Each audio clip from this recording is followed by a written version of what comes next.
पंढरीनाथ भगवान की जय। प्रभु रामचंद्र भगवान की जय। गोपाल कृष्ण भगवान की जय। पवन सुत भगवान की जय। श्री गणेशाय नमः। श्री रामचंद्राय नमः।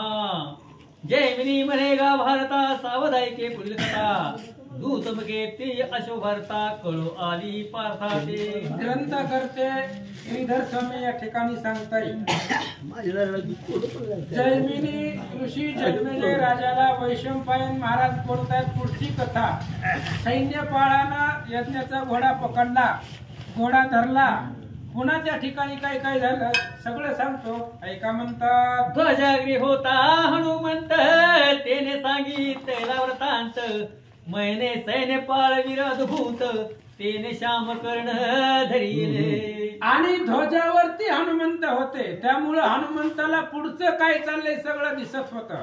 हनुमंतानं कृष्ण अर्जुनाला सांगितलं सैन्यपाळ नावाचा राजा आहे आणि त्या सैन्यपाळानं आपले घोडे पकडले तर हनुमंत सांगू लागले तुमच्या सैन्याचे जसे गुण त्याचे सैन्य असे दारुण। करील त्रिभुवनाचे भोजन ऐशी क्षुधा तयाची। हनुमंताने सांगायला सुरुवात केली म्हणली कृष्णा आपल्याकडे जेवढं सैन्य नाही त्याच्या 1000 पटीने याच्याकडे ह्याच्याकडे सगळीच आहेत। वानर आहेत, राक्षस आहे, सैन्य आहे, सगळ्या प्रकारचं राक्षस याच्या सैन्य याच्याकडे आहे। अशा प्रकारे त्या ठिकाणी बोलतो। हा अंगदाचा ज्येष्ठ कुमार श्रीराम भक्ती अति तत्पर। मुकी सर्वदा जपे रघुवीर तेने विजयी सर्वदा। त्याच्यामुळे विजयी आहे याला। कशामुळं ही अंगदाचा मुलगा आहे म्हणले, मोठा मुलगा आहे आणि मुखामध्ये श्रीरामचंद्राचं नाव आहे। भगवंताचं भजन मुखामध्ये असल्यामुळं यांच्याकडे विजय गेलेला आहे असं हनुमंत कृष्ण अर्जुनाला समजावून सांगतात। तुमचे दळीचे नृपती ते तयाचे पासंगान येती। जो न देखील दीनपती तोवरीच खद्यत प्रतिष्ठा। हनुमंताने सांगायला सुरुवात केली होती अर्जुना कृष्णा तुमचं जे सैन्य आहे ती तुमचं सैन्य या सैन्यपाळा पुढे टिकणारच नाहीये। किती जरी तुम्ही ताकद दाखवली तरी याच्या पुढे ती चालणार नाहीये। दिवा असतो छोटासा पण जोपर्यंत सूर्य उगवत नाही तोपर्यंत दिव्याची ताकद चालते। सूर्य उगवला की दिवाचा प्रकाश त्याच्या पुढे लहान होतो। तशा पद्धतीने तुमच्या सैन्याची अवस्था होणार आहे हनुमंत सांगतात। त्याचे वीर बळे अद्भुत काळाचे पाळू सकती दात। ज्यांचा रागता मुष्टीघात पर्वत होती पिष्टमय। अरे वानर आहेत म्हणले काहीच खात नाहीत फक्त झाडाचा पाला खाताय आणि यांच्या उड्डाणानं पर्वत उचलून समुद्रामध्ये पडताय। जर यांच्या हाताचा धक्का जरी लागला मुष्टी प्रहार जर यांनी मारला तर मोठे मोठे पर्वत पीठ होत आहेत। लागता बाहूची चपेट मेरू मंदार होती पीठ। एवढं बळ त्या वानराकडे त्या सैन्यपाळाकडे आहे असं हनुमंत कृष्णाला सांगतात। आता श्याम कर्णाची प्राप्ती अलबे की सुभद्रपती। जेथे न चले काळाची युक्ती तेथे नराचा कोण लेखा। आणि मग हनुमंतानं अर्जुनाला सांगितलं अर्जुना यज्ञ बास म्हणले आता इथपर्यंत आणला की आता पुढे घोडा सोडवायला तुम्हाला जमणार नाही कारण सैन्यपाळ काळा सुद्धा पायावरती लोळवणार आहे। एवढं बल आहे जिथं काळाचं काही चालत नाही तिथं तुमच्या माणसाचं काही चालणार आहे हनुमंत अर्जुनाला सांगतात। नरपती वानरपती तैसेचा सुराचे पती। ज्याच्या सैन्यात नादती जे रगुड सकती काळाते। अरे ही सैन्यपाळाकडे एवढी संपत्ती आहे ह्याच्याकडे माणसं सुद्धा आहेत, वानर सुद्धा आहेत, राक्षस सुद्धा आहेत म्हणजे एवढे सगळे एकत्र सैन्य याच्याकडे आहे म्हणून हा बलवान आहे आणि ही सगळं सैन्य काळाला जिंकणार आहे। अशा प्रकारे हनुमंत अर्जुनाला सांगतात। ते सैन्याचा कवळ करू सके तो भूपाळ। ऐशा अनंत वीरेशी सैन्य पाळ उभा ठाकला युद्धाशी। हनुमंताने सांगितलं बाबा अर्जुना आपलं सैन्य या सैन्यपाळाच्या पुढे काहीच नाहीये म्हणले। आपल्या सैन्याच्या कितीतरी पटीने याच्याकडे सैन्य आहे आणि पुढे तो घोडा पकडून युद्धासाठी तयार आहे उभा राहिलेला आहे असं या ठिकाणी सांगतात. ऐसे हनुमंताचे वचन ऐकून वीर आले नरपगण म्हणतीन चुकेच की मरण या सैन्यपाळा पासूनी. हनुमंतानं सांगितलेलं सगळ्या राजांनी ऐकलं महाराज.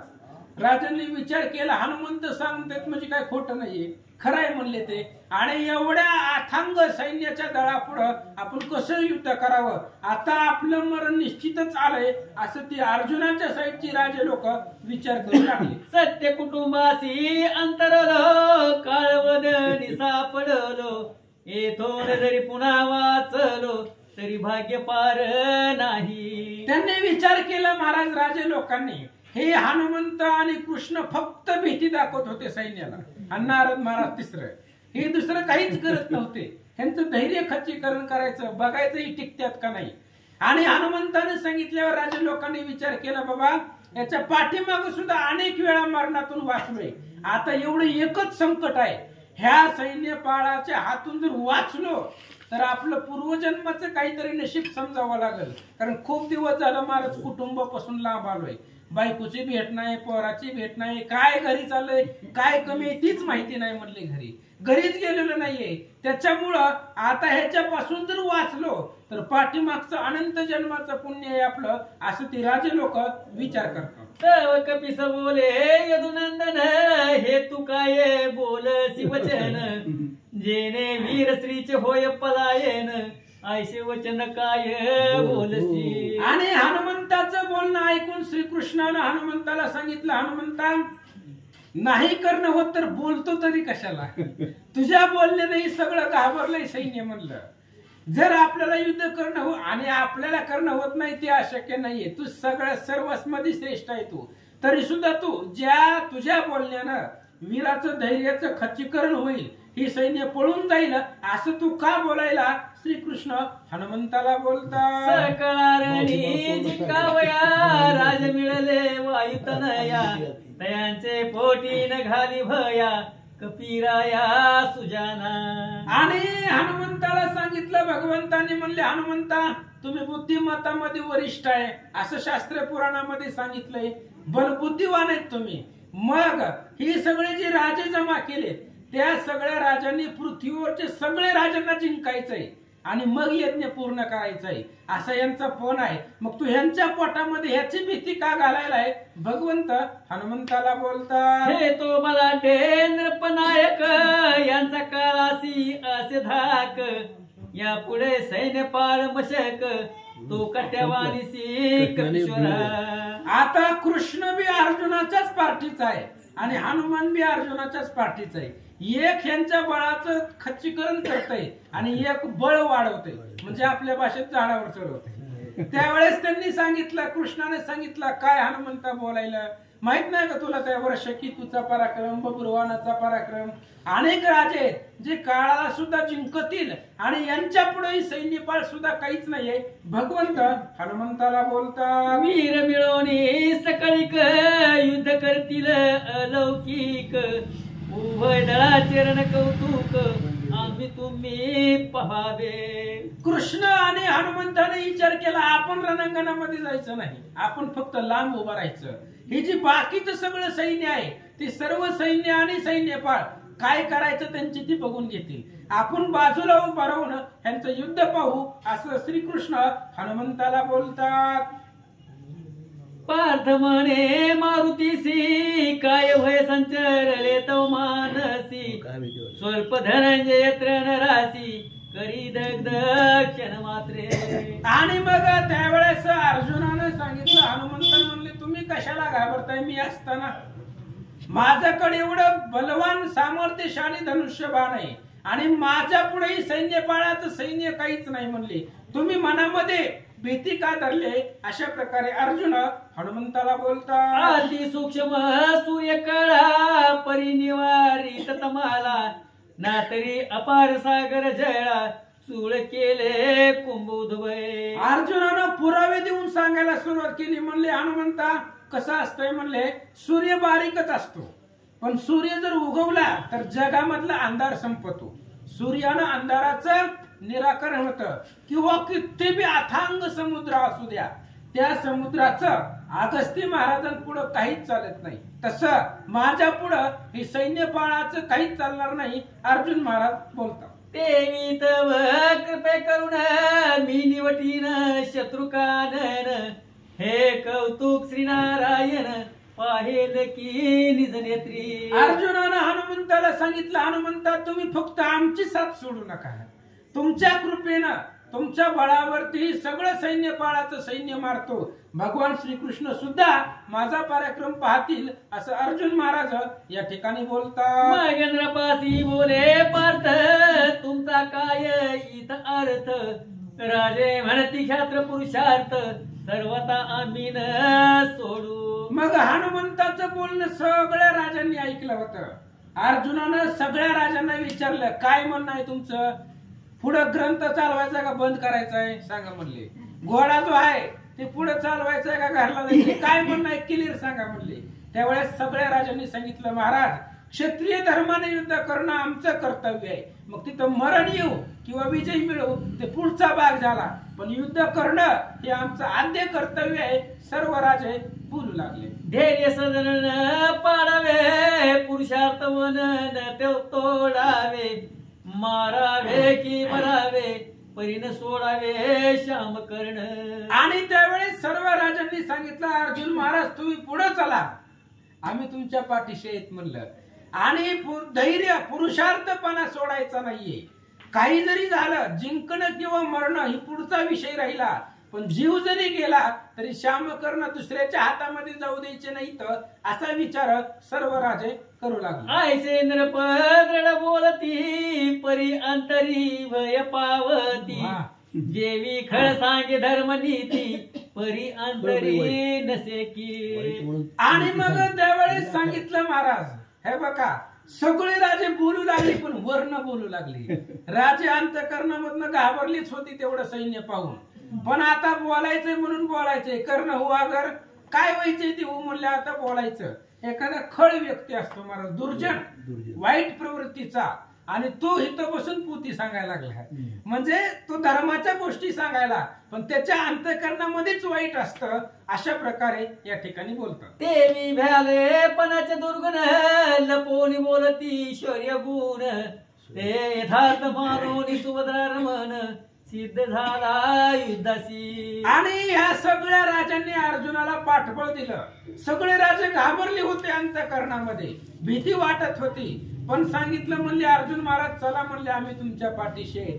सगळ्या राजांचं बोलणं ऐकलं, अर्जुन युद्धासाठी तयार झाला. युद्ध करावया तुंबळ खवळले बबरू वाहनाचे धड, तो आकाशाहून विहिरीचा बाळ तेथे तत्काळ तेथे पातला. आणि मग अशा प्रकारचा विचार केला. बबरू वाहनाचं जे दळ होतं, बबरू वाहनाच्या सैन्याखाली म्हणजे बबरूवाहन राजा होता, त्याच्या पाठीमागं जे दळ होतं ते सगळे युद्धासाठी तयार झालं. अर्जुनानं युद्धाची पुरेपूर तयारी केली. तेवढ्यामध्ये आकाशामधून महर्षी असणारे नारद, हे नारद महाराज कुठं बी जाऊ दे येते, त्या ठिकाणी भगवान श्रीकृष्णापाशी आले. काय म्हणतात ऐका. दूरोणी देखता नारद मुनी साष्टांगे वंदी चक्रपाणी, तैसाच वंदी गांडी व पाणी सकळ राया समवेत. नारद महाराजांना येताना बघितलं आकाशामधून. आता महाराज आलेत म्हणजे काहीतरी काम घेऊन आलेले, विनाकारण महाराज कोणाच्या बी घरी येत नाही. महाराज आलेत म्हणजे काहीतरी कार्य असेल. भगवान श्रीकृष्णानं नारदांना नमस्कार केला. अर्जुनानं बाकीच्या सर्व सैन्याने सुद्धा नारद महाराजांना दंडवत घातला. मग संतोषनी विधी तनय पार्थाशी पूसे कलह प्रिय, सैन्यात गजबज काय कमल निमित्त व्हावया. नारद महाराजांना सगळं माहिती असतं महाराज, पण दुसऱ्याच्या तोंडामधून ऐकायचं असते. नारद महाराजांनी जवळ आले अर्जुनाच्या समोर आणि अर्जुनाला विचारलं, अर्जुना नेमकं काय चाललंय सैन्यामध्ये, गोंधळ तुमच्या चालू आहे, ऐकू आलं होतं मला आकाशातनं, काय चाललंय तुमच्या सैन्यामध्ये, कशाची गडबड आहे असं असणारे. महाराज अर्जुनाला बोलतात, बोले प्रथानंदन सैन्य पाय धरिले श्याम कर्ण, त्यासी करणे युद्ध कठीण म्हणून सर्व भयभीत. अर्जुनानं जी परिस्थिती आहे ती सांगितली. अर्जुनाने सांगितलं म्हणले महाराज तुम्हाला काय हो, तुम्ही फक्त विना घेताय, भजन करताय, संपलं. तुम्हाला काय युद्धामधलं कळतंय? हे जे आमचे श्यामकर्ण आहेत, यज्ञाचे घोडे, ते सैन्यपाळानं पकडलंय आणि सैन्यपाळ खूप बलवान आहे असं हनुमंताचं म्हणणं आहे. मग काय करावं? हे सैन्य घाबरलंय, युद्ध करायचं की नाही करायचं अशा प्रकारचा विचार सैन्याच्या मनामध्ये आहे असं अर्जुन नारदांना सांगतात. सैन्यपाळा जिंकावे आणि श्यामकर्ण सोडवावे, धर्माला भेटावे, संपूर्ण करावे यज्ञ कार्य. आणि आमची तर अशी इच्छा आहे, थोडस राहिले. आता किती राहिले हो? थोडं राहिले म्हणले. आता थोडा परिसर फिरला की घोडा परत हस्तिनापूरला जाणार आहे आणि यज्ञ पूर्ण होणार आहे. यज्ञ पूर्ण होण्यासाठी थोडासा प्रदेश जिंकायचा राहिला आहे आणि ती घोडा नेऊन हस्तिनापुरापाशी धर्मराजाकडे दिला की धर्मराजाची सुद्धा मनोकामना पूर्ण होतील असं अर्जुन महाराज बोलतात. ऐसे ऐकून या पार्थ वचन नाराज झाला हास्यवदन, हा तुमचा उद्योग निष्फळ पूर्ण, येते संदेह न धरावा. मग अर्जुनाचं सगळं बोलणं नारद महाराजांनी ऐकलं. नारद महाराज हसू लागले आणि महाराजांनी सांगितलं, अर्जुना आतापर्यंत घोडा इथं आला ठीक आहे म्हणले, आता इथून पुढे जी तुम्ही मनामध्ये कल्पना केली ना यज्ञ पूर्ण करायचा, होणार नाही. नाही होणार म्हणले, कारण सैन्यपाळ राजा हनुमंतानं जे सांगितलं ते त्रिकालबाधित सत्य आहे, तुम्हाला कुणालाच ऐकणार नाहीये असं नारद महाराज बोलू लागले. ज्या ते कापे थरथरा काळ, तो अतिवीर सैन्यपाळ, तुमच्या सैन्याचा कवळ करीलायसा पद वाटे. आणि मग नारदांनी सांगितलं, अर्जुना सैन्यपाळ राजा खूप बलवान आहे, अफाट सामर्थ्य त्याच्यापाशी आहे. तुमचं जेवढं सैन्य दिसायलंय का त्या सर्व सैन्याचा एकच घास करेल, एवढा बलवान तो राजा आहे असा असणारा नारद महाराज सांगू लागले. युद्धासी आलिया त्रिभुवन, तथापि नाटोपे जान, शेवटी हा नारायण समारंगणी पळेल. नारद महाराजांनी सांगू लागले महाराज, कारण नारद महाराज कधीच खोटं बोलत नाहीये. कारण नारद महाराज ब्रह्मदेवाचा मुलगा आहे आणि ब्रह्मदेव सत्य लोकात राहतात, जिथं असत्याचीच वार्ता नाहीये. नारदांनी सांगितलं, अर्जुना त्रिभुवन जरी त्या सैन्यपाळाच्या विरोधात आलं तरी सैन्यपाळ कुणालाच ऐकणार नाही. तुमच्या सगळ्या सैन्याला मारून ह्या कृष्णाला सुद्धा तो रणांगणामधून पळवून लावील असं नारद महाराज बोलतात. नरवानर असुर त्रिविध ज्याचा दळभार, नेनो पसरला सागर, ते थिल्लर हे सैन्य. अरे तुमचं सैन्य म्हणजे काय आहे? एखाद्या समुद्रापुढे वडा असावा तशा पद्धतीने आहे म्हणले. हे सैन्यपाळापाशी 3 प्रकारचं दळ आहे, हाती दळ, घोडे दळ, पायदळ, हे तर आहेतच, ह्याच्यामध्ये विषय नाही. पण राक्षसाचं सैन्य आहे, वानराचं सैन्य आहे आणि माणसं सुद्धा आहेत त्याच्यापाशी. त्याच्यामुळे हा बलवान आहे, हा तुम्हाला ऐकणार नाहीये, तुमचा सगळ्याचा एकच घास करील असं महाराज अर्जुनाला बोलतात. त्यापासून अश्वप्राप्त जरी होतील निश्चित, जेवी मुक्ता फळसागरात अंध जाऊन अनिल. आणि नारदांनी सांगितलं हे शक्यच होणार नाहीये. जर या सैन्यपाळापासून तुम्हाला यज्ञाचा घोडा मिळाला तर एखादा आंधळ असावं आणि तो आंधळा समुद्रामध्ये जाऊन मुक्ता फळ काढील. तशा पद्धतीने म्हणजे चुकून तुम्हाला मिळाला तर विजय मिळाल, नाहीतर तुमचा पराजयच होणार आहे नारद महाराज सांगतो. गिरी वेंगल पांगुळ की मुका गुरु सी जिंकील, हेही घडेल एक वेळ परी सैन्य पाळण जिंकवे. नारद महाराजांनी सांगायला सुरुवात केली, मुकम करोती वाचालम पंगुम लंग येते गिरीम.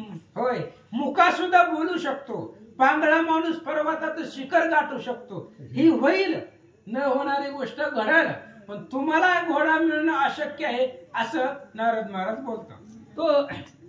तोवरी काळाचे महिमान, जोन देखील त्रिनयन, तोवरी मरणाचे थोरपण, जो गंगात मदन देखील. आणि त्यावेळेस सांगितलं महाराज, काळाची भीती तोपर्यंत आहे जोपर्यंत महादेवाला पाहत नाहीत, कारण महादेव महाकाळ आहे. काळ जरी असेल तरी काळाचा काळ सुद्धा महादेव आहे. काळ काळा ते आकळीत, काळा ना कळे रघुनाथ, तो बैसला गिरी गुहेत शुद्ध्यर्थ जाण सीतेच्या किष्किंधा कानामधली ओवी आहे.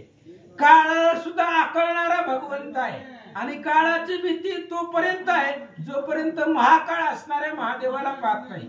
मदन, त्या मदनाचा पुरुषार्थ जोपर्यंतच आहे जोपर्यंत ब्रह्मचारी भीष्माचार्यांना पाहत नाही, अशा पद्धतीने सांगतो. तोवरीच पार्थ सबळ जोन देखिला सैन्य पाळ, तो देखता गर्व झाड गळून पडील सर्वांचे. आणि नारद महाराज सांगू लागले, अर्जुना, जोपर्यंत सैन्य पाळाला तुम्ही रणांगणामध्ये पाहत नाही तोपर्यंत तुम्ही बोलू शकता, तोपर्यंत तुम्ही तुमच्या प्रतापाचं वर्णन करू शकता. एकदा का सैन्य पाळाबरोबर तुमचं युद्ध भिडलं त्याच्या पुढे तुमचं काहीच चालत नाहीये, असं नारद महाराज सांगतात. त्याचा प्रताप दिनकर शोषील शत्रू पंकसागर, कोपे हरील गर्वांधकार ते खद्यत काय कथा. अरे तुमचं काय चालणार आहे ते सैन्यपाळ राजाचं पुढं. सैन्यपाळ नावाचा एक सूर्य आहे मोठाच्या मोठा, आणि तुम्ही अंधार रूपी त्याच्यापाशी सर्वजण. सूर्य उगवल्यानंतर अंधार संपतो, तसं सैन्यपाळ राजा जर युद्धाला आला तर तुमचं कुणाचंच काही चालणार नाहीये, असं महाराज सांगू लागले. नारद म्हणे ऋषिकेशी तुवा अश्वमेध उपदेशीला यासी, सकळ राया मारा वयासी पार्था सहित रणांगणी. आणि नारद महाराजांनी देवाला सांगितलं, तुला पोथी सांगायला दुसरं कोणी भेटलंच नव्हतं. तू या असणाऱ्या अर्जुनाला नाही ते यज्ञाचं पुण्याचं सांगत बसला, असं केल्यावर असं होतंय. ही या अश्वमेध यज्ञ तूच सांगितलं या अर्जुनाला, धर्मराजाला, आणि तुझ्या सांगण्यावरनं तुझ्या या अश्वमेधाचं पुण्य तू त्यांना सांगितलं, त्याच्यामुळं त्यांना अश्वमेध यज्ञ करायची बुद्धी सुचली आणि अर्जुनाला मारायला इथं घेऊन आलाय, असं नारद महाराज कृष्णाला बोलतात. तरी गज पुरा तुम्ही जावे, राया स्वस्थळा पाठवावे, निज सदनी तुवा सुखे असावे, कुटुंबेसी पुत्र पौत्री. नारद महाराजांनी कृष्णाला सांगितलं, तुम्हाला हे जमत नाही, बंद करून टाका, तुमच्याच नाही पूर्ण होणार नाही म्हणले. ही सगळी सैन्य जिथून आणले राजे लोक त्यांच्या नगराला जाऊ दे म्हणले, त्यांना बायका पोरामध्ये राहू दे, कशाला एवढ्या लांब आणलंय म्हणलं. अर्जुनाला पाठव त्याच्या गजपुराला, हस्तिनापुराला, तू जा म्हणले द्वारकेला, सुखाने राहावा, कशाला इथं मारायला आला, असं नारद महाराज. जरी मागू म्हणाल श्याम कर्ण, तो ने देईच धरिता अभिमान, संकटी पडेल ते येऊन याग सर्वथा घडेना. आणि त्याने सांगितलं, ही सैन्यपाळ लय हट्टे म्हणले, वानर हट्टीच असते म्हणले, त्यांना वाटल ती करत असते. मला वाटतं मालिनी सुद्धा माघारी दिली नाही, त्यांना नाही दिली. आणि आणली का? कारण मी नव्हतो मग तिला आणलं ना, घोडे त्या दोघांचं रक्षण करायला रक्षण केलंय, मान्यते बिन त्या घोड्याचं. म्हणजे मालिनी त्या भानुमंताला माघारी दिली नाही नाही. मग ते वानराला हट्टी असतात म्हणले. हे सैन्यपाळ राजा, जी तुम्ही जर विनम्रता धरून जर त्याला मागायला गेलात घोडा, तर तो सहजासहजी घोडा देणार नाही. का देणार नाही? त्याला अभिमान आहे शौर्याचा, बळाचा त्याच्यापाशी गर्व आहे, त्याच्यामुळं तो तुम्हाला घोडा सहजासहजी देणार नाहीये, असं नारद महाराज बोलतात. पहा आताची रोकडे भानुकांताशी केले वेळे, खिळखिळी केली त्याची हाडे, मालिनी नेली जिंकोनी. आणि आताच घडलेला प्रसंग आहे, उगा अर्ध्या तासापूर्वी. ही घोड्या पकडायच्या अगोदरची कथा म्हणली. हे मालिनीला घेऊन गेला तो, आणि भानुकांत एवढा जगतावरती राज्य मिळवणाऱ्या त्या भानुकांताला रणांगणामध्ये वेड करून सोडलं म्हणले, पळवून लावलं. अशा प्रकारे याचा पुरुषार्थ आहे, असं नारद महाराज बोलतात. कृष्णा तुझेची हे खेळ, यासी भेटविला सैन्य पाळ, राया समवेत पार्थ कवळ, घेता उशीर त्यास नाही. नारद महाराजांनी सांगितलं, कृष्णा तुला माहिती होतं ना या रस्त्याने गेल्यावर सैन्यपाळ भेटतंय म्हणून, मग तू रस्ता बदलायचा होता. तुझ्या हातामध्ये सर्व सैन्य तुझ्याच पाठीमागं चाललंय ना. तुला माहिती होतं इकडून गेलं की सैन्यपाळ भेटतंय, मग तू इकडून जायचं होतं. तू मुद्दामून आणलंय ह्यांना इथं. ह्या सर्व सैन्याला ह्या सैन्यपाळाचं पुढे मुद्दामून आणलंय, म्हणजे हे सगळं तूच खेळ खेळायला लागलाय असं नारद महाराज कृष्णाला बोलतात. ऐसे ऐकता पार्थ कोपला म्हणे काय वानिता त्या मशकाला मी कृष्ण म्हणत याला क्षण मात्रे जिंकीन. नारदांचं बोलणं ऐकलं महाराज आणि याच्या पाठीमागचा इतिहास आहे. जेव्हा जेव्हा नारद बोलतील तेव्हा अर्जुनाला राग आलेला आहे, कारण महाराजाचं बोलणं क्षत्रियाला पटतच नसतं, कारण ती तशा पद्धतीने बोलत असते. आणि त्यावेळेस अर्जुनाला भयंकर राग आला आणि अर्जुनाने सांगितलं काय त्याचं वर्णन करायला लागलंय माझ्या पुढं मी महादेवाला जिंकलंय म्हणले, एवढा माझा बलवान आहे. इंद्राला सुद्धा त्या निवांत कवचाला समुद्रात मारलंय, स्वर्गामध्ये मी 5 वर्ष राहिलोय म्हणला, एवढी माझी ताकद आहे आणि ती सैन्यपाळाचं काय माझ्या पुढे वर्णन करायला असं अर्जुन नारदाला बोलू लागले. मग त्यासी म्हणे मुनी पुंगव कासाया धरितोसी रे बळ गर्व हस्त कंकणाचा भाव दर्पण कासया पाहवया. आणि त्यांनी सांगितलं महाराज, कोणी सांगितलं? नारदांनी सांगितलं अर्जुना कशाला ताकद दाखवायला लागला म्हणले तू? अरे हातामध्ये काय घातलंय ते बघायला आरसा लागतो का? लागतंय? हातामध्ये काय घातलंय ते बघायला आरसा कशाला लागतंय? तुझ्याकडे किती ताकद आहे ते आजमायला तुझ्यापाशी पुरुषार्थ नाहीये. ही सैन्यपाळा पुढं तुझं काहीच ताकद चालणार नाहीये असं महाराज बोलतात. मी भक्त म्हणून गर्व धरीसी हे न सोसेची देवासी जे स्थान झाले गर्भासी ते तो नरसिकेशी पळेल. आणि त्यावेळेस नारद महाराजांनी सांगितलं, तू मग अशी बोलला ना कृष्ण कृपे बळे, जर तू स्वतःला भक्त म्हणून घेत असशील तर तू तुझा अभिमान आहे, कारण आम्ही म्हणवितो श्रीराम भक्त हे प्रेम नाही आम्हा आत होय. हनुमंत स्वतःला खूप महान भक्त समजत होते, पण ज्यावेळेस सीतेचं प्रेम पाहिलं त्यावेळेस हनुमंताच्या लक्षामध्ये आलं आम्ही फक्त नावाला हरिभक्त म्हणून घेतोय, पण आमच्या अंतःकरणामध्ये भगवंताविषयी प्रेमच नाहीये. तसं तू जर स्वतःला भक्त म्हणून घेत असशील आणि भक्ताचा अभिमान जर तू धरत असशील तर जिथं अभिमान आहे तिथून कृष्ण पळ काढतोय, तिथं कृष्ण राहत नाही असं नारद महाराज शास्त्र धर्मानं समजू लागले. मी शिवभक्त म्हणता रावण गर्वे गेला त्याचा प्राण गर्वधरिता दुर्योधन सहपरिवारे निमाला. अरे रावणाला सुद्धा खूप मोठा गर्व होता की मी महादेवाचा भक्त आहे, मग रावणाला मरताना महादेव वाचवायला का आले नाहीत?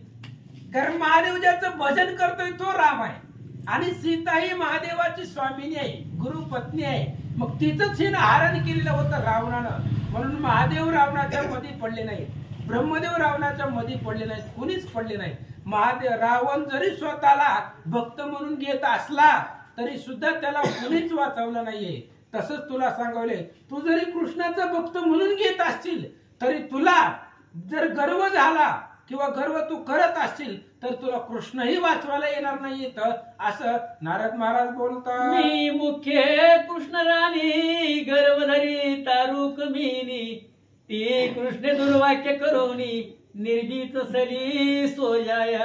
आणि त्यावेळेस त्यांनी सांगितलं कृष्णाला अभिमान सहन होत नाही महाराज देवाला, मग ती स्वतःच्या किती बी जवळचा असू द्या. अहो सीतेला सुद्धा अभिमान झाला होता महाराज की राम माझ्या, ती सांगतो पुढे, राम माझ्या वचनाच्या बाहेर नाही वचने माझे एकेने, ही गर्व झाला होता म्हणून 6 महिने राहावं लागलं.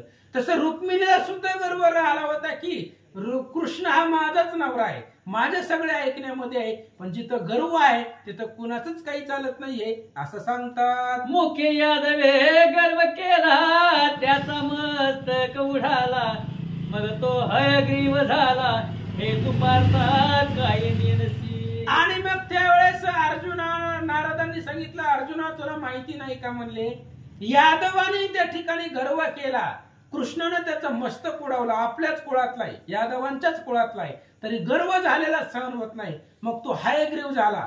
हयग्रीव म्हणजे काय? तोंड असतं ते घोड्याचं असतं आणि बाकीचं सगळं शरीर माणसाचं, याला हयग्रीव म्हणायचं.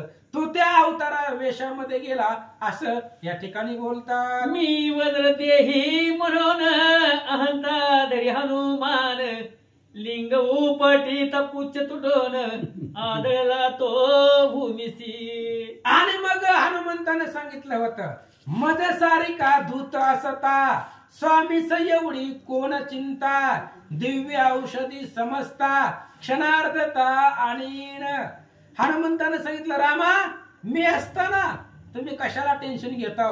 म्हणून त्या हनुमंताला महादेवाचं असणार लिंग, महादेवाची जी काही मूर्ती आहे, पिंड आहे, ती पिंड उचलताना हनुमंताची शेपटी तुटली. कारण तो गर्व हनुमंताला झाला होता. वज्रदेही म्हणून माझ्याकडे लय ताकद आहे म्हणून गर्व झाला होता. गर्व झालेल्या रामाला भगवंताला सहन होत नाहीये असं नारद महाराज सांगतात. सत्यभामिने जाण मज दिधरा कृष्ण रान, त्यामज उपजराभिमान नारायणे हरियला. आणि मग सत्यभामेला सुद्धा गर्व झाला होता. कृष्णदान हरिविजय मधली कथा आहे.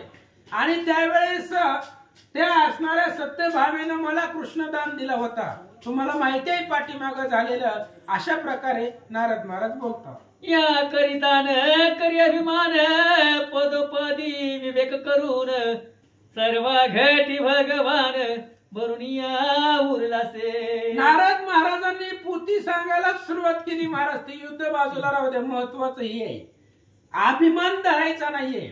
होय, सर्वाशी विरोध करून मने व्हावे माझे कल्याण, असं जर विचार केला तर होत नसतं. मी लय त्या ठिकाणी असणारा बलवान आहे किंवा माझ्यापेक्षा दुसरं कोणीच श्रेष्ठ नाही असा जर गर्व धरला तर तो भगवंताला सहन होत नाही. सारासार विचार करायचा, विवेक बुद्धीने विचार करायचं आणि विचार करून भगवंताचं नाव मुखामध्ये घ्यायचं असं नारद महाराज सांगू लागले. जो तव सनिध नारायण, तोच त्याचेही देही पूर्ण, देवासी सर्व भक्त समान, प्राण्यासी नयन जेवी दोन्ही. आणि त्यावेळेस नारद महाराजांनी सांगितलं, ममये वंशो जीव लोके जीवभूत सनातन. अरे भगवंत प्रत्येकाच्या हृदयामध्ये आहे. माझ्याची हृदयी भगवंत, तो भगवंताची मूर्तिमंत, तेने काय नव्हे प्राप्त, सभाग्य संत त्रिजगती. भगवंत सगळीकडे आहे. चर आचारामध्ये भगवंत आहे. प्रत्येक ठिकाणी तो देव आहे. आणि जसं त्या भगवंताला सगळी सारखी आहेत महाराज, अपराधी निरपराधी श्रीराम पाहे समान बुद्धी. भगवंताला सगळी सारखी. जसं माणसाला डोळे सारखे असतात, दोन डोळे असतात, पण दोन्ही डोळ्यामध्ये द्वेषभाव नसतो, दोन्ही सारखं असतात डोळं. तसं भगवंताला सगळीच सारखी आहेत असं नारद महाराज अर्जुनाला सांगतात. ऐसे ऐकता नारद वाणी, हसून बोले गांडीव पाणी, माझा सारथी चक्र पाणी, उन्हे पडून देच काही. आणि मग अशा प्रकारे नारदांनी बोध केला अर्जुनाला.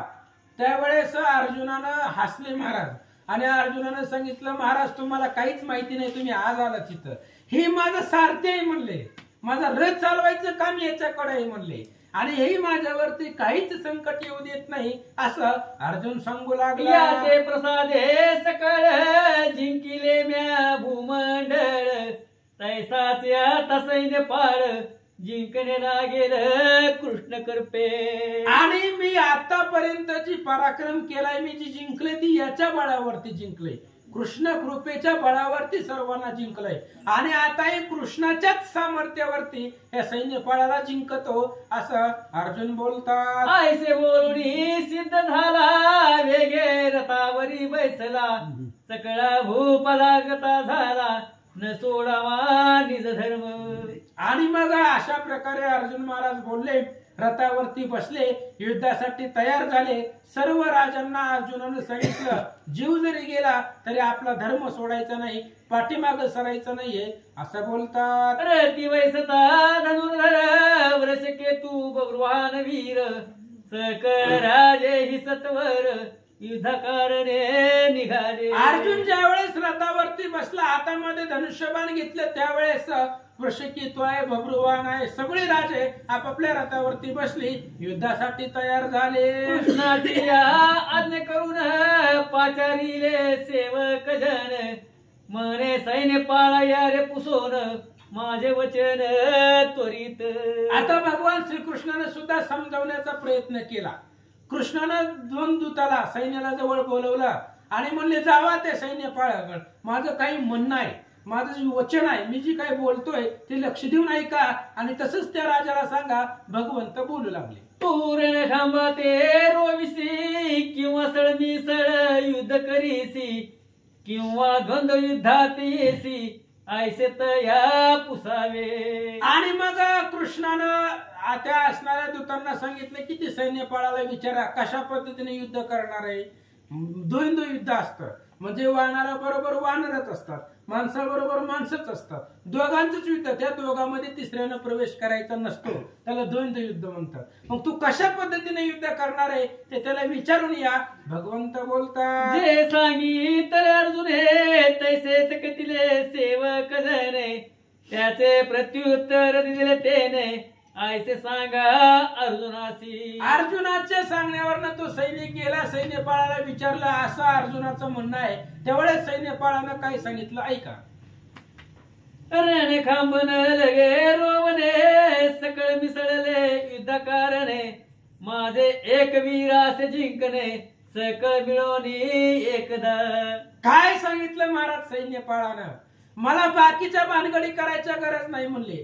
तुम्ही सगळं सैन्य मिळवून माझ्या सैन्यातल्या कुणाही एकाला जिंका, बस झालं, तुमचा घोडा तुम्हाला वापस. काय सांगितलं, तुम्ही एवढी सगळी सैन्य मिळून माझ्या सैन्यामधले फक्त एकाला जिंका.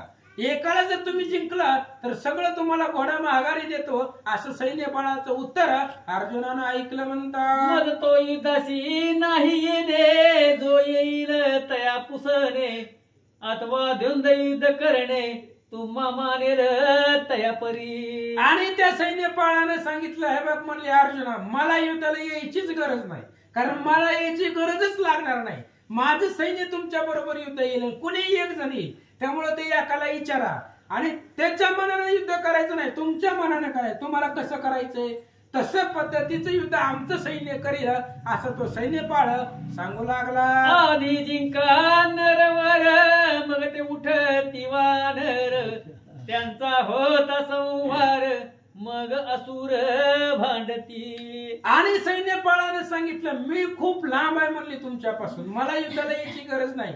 माझ्या सैन्यामध्ये माणसं आहेत, आधी त्या माणसांना जिंका.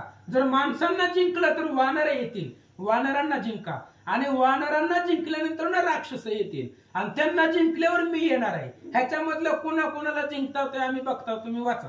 तेही निमालिया पाठी मग मग येणे गळेल किरीटी मग जिंकल्या शेवटी मग श्याम कर्ण पावला. अरे एवढं सगळं जिंकल्यानंतर ना मग मी येणार आहे शेवटला, आणि मी आल्यानंतर ना मला जर तुम्ही जिंकलं युद्धामध्ये तर मग घोडे तुमचे घेऊन जावा म्हणले, कोण अडवणार नाही तुम्हाला, असं सैन्यपाळाचं उत्तर अर्जुनापर्यंत तो दूत सांगू लागला. ऐसा हा तुमचा मनोरथ अलग समजावा मनात जरी क्लीव नंदिनी ते वंद्यासूत वरुण वाढविल कुटुंबा. आयसी सैन्य पाळाची मात पार्थाची बंदी जन सांगत ऐकता क्रोधे संतप्त सर्व राव उठावरे. आणि अशा प्रकारे सैन्यपाळाचं जे काही मत होतं ते असणाऱ्या त्या दूतानं अर्जुनाला सांगितलं. अर्जुनाला भयंकर राग आला, युद्धासाठी सर्व राजे तयार झाले. घावणी शानी दिदला दळभार तो लोटला मग सैन्य पाळे पाचरीला भौमस नामे बळी. आणि मग त्यावेळेस दोघांमध्ये त्या ठिकाणी सैन्यपाळ आणि कृष्ण अर्जुनाचं सैन्य यांच्यामध्ये युद्ध सुरू झालं. भौमासूर नावाचा असणारा योद्धा सैन्यपाळानं त्याला जवळ बोलवलं. काय सांगतो ऐका. भौमस नामने सैन्यपाळ तुवा पार्थ सैन्य मर्दाग सकळ जीवंत धरून गोपाळ पार्थ समवेत आनावा. आणि त्या भौमासनाला सैन्यपाळाने सांगितलं, तूच जा म्हणले एकटा युद्धाला, सगळं अर्जुनाचं सैन्य संपव आणि अर्जुनाला आणि त्या कृष्णाला दोघाला माझ्यापाशी धरून आण, असं सैन्यपाळ बोलू लागला. तयासी भूप बोलत तुमचे कुळ भानुकांत तेने क्षुधानळ शांत करुण सुखी असावे. आणि त्यावेळेस त्यांनी सांगितलं म्हणले त्या भौमासनानं, तुमचं जे कुळ आहे तो भानुकांताच्या कुळातला होता आणि आतापर्यंत भानुकांता बरोबर सैन्यपाळाचं घनघोर युद्ध झालेलं होतं असं काहीतरी सांगायचं वाचा. बरोबर. तो असुर पुढे विनवती आम्हा धाडावे जिताया प्रती जेठरा नळाची शांती आम्ही करू नरमांसे. त्यावेळेत असणाऱ्या ते जे काय भूत प्रेत जी राक्षस होती त्या राक्षसांनी सांगितलं म्हणले राजा आम्हाला पाठव म्हणले त्या अर्जुनाच्या सैन्यावरती. आम्ही लय दिवस झालं काही खाल्लेलंच नाही म्हणले, उपाशावर नाश्त्यावरच म्हणले. फक्त ह्यांचं जे सैन्य आहे ते सैन्य भक्षण करायची आज्ञा आम्हाला दे असं ती राक्षस सैन्यपाळाला बोलू लागले. विनवीत वानर दळ आमचा पेटला जी क्षुधानळ आम्हा द्यावे विभाग फळ कृपा करून स्वामिया. आणि वानरांनी सुद्धा सैन्यपाळाला विनवलं म्हणले आम्हाला बी युद्धाला आज्ञा द्या की म्हणले आम्ही काय केले, तुम्ही त्या राक्षसांना पाठवतो माणसाला पाठवतो, आमचं बी जरा पोट भागू दे की म्हणलं, आमचं बी त्या मग बघू दे की म्हणलं ती अर्जुनाचं सैन्य कसं युद्ध करतंय. अशा प्रकारे वानर बोलू लागले. मग तयासी बोले नृपनाथ तुमचा विभाग तो चंद्रकांत ते क्षुधानळ तृप्त करुण सुखी असावे. आणि त्या असणाऱ्या सैन्यपाळाने सगळ्याला सांगितलं बाकीच्याला ती भाऊमासून सोडून म्हणले तुम्ही युद्ध करायचं ती जे काय चंद्रकांत ह्या मालिनीचा सासरा त्याच्याबरोबर तुम्ही युद्ध करायचं म्हणले. त्याची ताकद तुमची ताकद त्याच्याबरोबर युद्ध करण्यासाठी ठेवा. आता या बहुमासूनच अर्जुनाकडे सैन्याकडे जाईल असं सैन्यपाळ बोलू लागला. आयशा परी सैन्यपाळे असुरवानर समजाविले बहुमासरात पाठविले दारुण युद्ध करावया. मग अशा प्रकारे सैन्यपाळानं त्याची समजूत काढली. कोणाची? वानराची, राक्षसाची आणि माणसांची. त्यांना त्यांच्या जागेवरती व्यवस्थित ठेवलं आणि बहुमासन जो होता त्या बहुमासनाला अर्जुनाच्या सैन्यावरती पाठवलं असं सांगतात. नृपज्ञ श्री बहुमासन निघाला झडकरी नाना वाद्यांचे गजरी सकळ अंबर कोंदले. बहुमासन युद्धाला निघालाय होय, चाललाय ती युद्धाला. मग जाऊ द्यायचं का थांबवायचंय? आधी नसतंय होता आता कुठला दे कुठं लय होतं मोठं किती झाले? मग ती बस 75 ते करू की खरं उद्या आणि पुन्हा 75 केलं काय बाहेर. दोन तरी घ्या. एकच होऊ द्या. नाही बोलणं नाही हो, हा. समदृष्टी झाली उभय दळा उत्तम माझला रण सोहळा तो सावध ऐकवा ये वेळा मुनी म्हणे रायते. जन्मेजय ऋषी असणाऱ्या त्या ठिकाणी वैशंपायन ऋषी जन्मेजयाला सांगतायत बहुमासन निघालाय युद्धासाठी, तो चाललाय. आता तो बहुमासन युद्धाला गेल्यानंतर त्या बहुमासनाच्या आणि अर्जुनाच्या सैन्याची दृष्टी झाली. फक्त ती समोर आले. आता युद्ध कसं करणार आहे, कशा प्रकारे त्यांच्यामध्ये युद्ध होत आहे पुढच्या प्रसंगामध्ये ऐका असं सांगतात. कुंडली